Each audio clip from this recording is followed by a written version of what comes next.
Ratchet and Clank Rift Apart, the PS5 exclusive from Insomniac Games, my first Ratchet and Clank game. I feel like this game was made to kind of show off the capabilities of how the P5 can perform when games are done well. Like, this game has no load times, and I get why you won't be able to play this on earlier generations of consoles. So the story revolves around Ratchet and Rivet.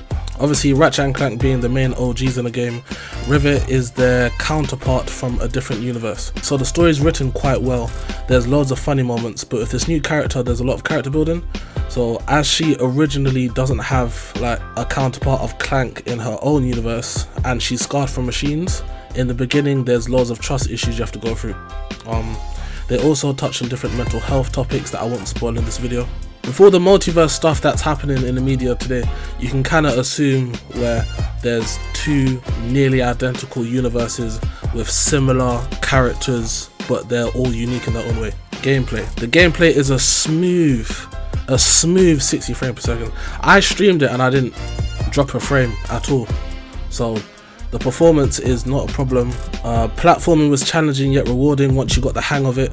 Once you kind of get down the movement and how you kind of traverse the worlds, it becomes quite simple, but the more you do it, the better it gets. There's a large variety of weapons, some returning weapons.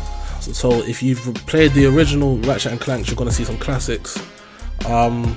You get to, on top of upgrading all the guns, you get to keep the guns when you swap between characters, so that's a good plus. Graphics wise, this game looks like a movie. On top of the photo mode, there's not really a moment where the game looks bad. It kind of, again, so it is Insomniac Games, so if you use the photo mode in Spider-Man, you could tell that no matter what you do, you're gonna get some awesome looking screenshots or pictures, whatever you want to do. Movement wise, they went all out with the movement. There's a grappling hook, hover boots, zero gravity sections, double jumps, speed sections, grinding sections, racing, dimension jumping. It's got everything, and even though it was my first Ratchet and Clank game, it was easy enough to pick up and learn for a quite short playthrough. Verdict. Overall, if you have a PS5, I definitely think that you should grab it. It's a very good experience. So far, there hasn't been a game that's made me fully utilize the adaptive triggers on PS5, so that was a nice refreshing take on it. Even though Ratchet and Clank may not seem like a difficult game, or even maybe a kid's game to some, there's a good degree of difficulty, and that just makes it appeal to larger audiences. I'd give the game a high 8, even a 9.